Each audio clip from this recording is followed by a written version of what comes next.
Bonjour tout le monde, je reviens vers vous après les vacances de l'été avec une nouvelle vidéo cette fois pour parler des web services REST et comment récupérer le contenu dans un champ de table ou une zone répétée.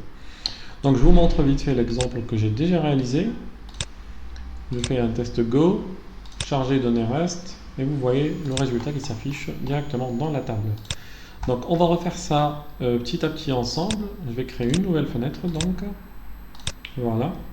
J'ai ma fenêtre que je vais appeler donc REST tableau par exemple. Voilà. Je vais mettre le titre REST tableau.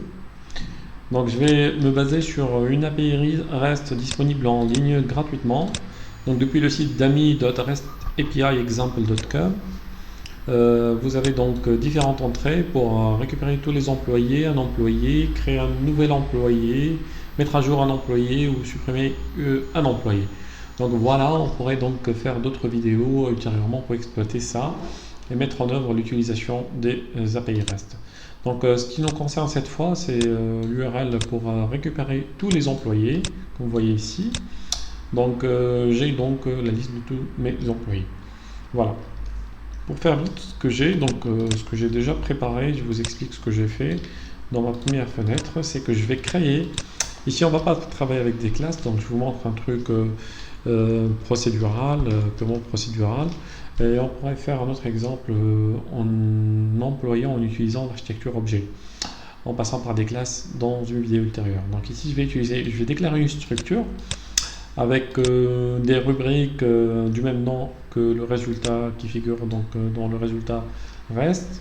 Et puis je vais déclarer un tableau mémoire, un tableau de structure, donc ça sera tab employees, qui est un tableau de ma structure que j'ai déclaré. Après donc je vais créer une table mémoire qui sera liée directement donc à ma variable qui est table employees, donc elle sera basée sur ma table mémoire, sur mon tableau mémoire. Je la crée rapidement. Je ne vais pas modifier donc les en-têtes des colonnes. Voilà. Maintenant j'ai mon tableau qui est vide à la base. Et je vais créer donc un bouton qui va me remplir, qui va charger donc les données REST. Je vais mettre charger données REST. Et je vais mettre un autre bouton en fait pour vider le tableau. C'est juste pour vous montrer l'exécution, comment ça marche et la rapidité de l'exécution du code. Donc vider tableau. Voilà. Pour vider, c'est simple. On commence par ça puisque c'est facile. Je vais vider mon tableau. Tableau supprime tout. Donc il s'appelle tab employees et puis je fais un table affiche pour rafraîchir le contenu à l'interface. Pour donc Windows, pour la version 24, vous pouvez utiliser, au lieu de la fonction table supprime tout, vous pouvez utiliser le mode objet. Donc vous utilisez table employees supprime tout. Voilà. C'est une autre façon d'écrire le code, mais vous avez les deux façons. Donc vous pouvez utiliser ce que vous voulez en fonction de la version de Windows que vous avez. Donc pour charger les données, on retourne au chargement. On a besoin de deux choses. Ma requête, je vais déclarer une variable ma requête REST qui est une requête REST, une REST requête. Et on aura besoin d'une réponse. Ma réponse REST est une REST réponse. Voilà. Pour la requête, on va mettre donc l'URL. .url égale, on va mettre l'URL qui va être interrogée. Je récupère mon URL, voilà. Et puis pour la réponse, elle va récupérer donc le résultat de REST envoi de ma requête.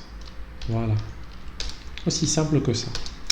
Donc là, je ne vais pas mettre trop de contrôle sur l'exécution de REST envoi, mais je vais juste contrôler si ma réponse REST de point de contenu différent de vide. Je vais mettre donc désérialise.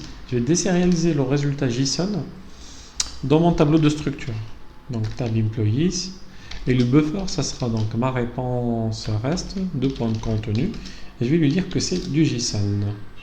Et là, après ça, je vais faire un table affiche de ma table dans l'interface depuis le début pour contrôler l'exécution de tout ce code-là. Je vais mettre un sablier au début et un sablier à la fin. Voilà. Je vous préviens avant d'exécuter ça que ça va pas marcher. Je vais vous dire pourquoi. Je vais juste vous montrer ça. J'exécute donc charger les données et vider le tableau. Donc vous voyez que ça marche.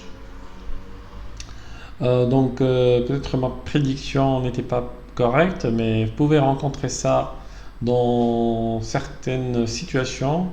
Donc vous faites gaffe pour la désérialisation du contenu renvoyé par votre fonction reste envoi ou par votre reste réponse. Parfois donc le code renvoyé n'est pas lisible. Surtout lorsque vous utilisez ce type de traitement sous Android. Donc vous aurez besoin donc de convertir ça, donc UTF-8 vers ainsi du contenu de la réponse. Et ça va marcher toujours, même ici sous Windows.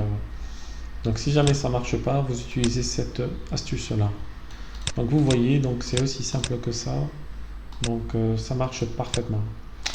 Donc voilà, j'espère que cette petite vidéo vous a aidé à comprendre comment afficher donc le résultat d'une API REST en lecture dans un tableau mémoire ou dans une zone répétée, ça sera la même chose. Si vous avez des questions, n'hésitez pas à les mettre dans les commentaires. Et puis je vous dis à la prochaine vidéo.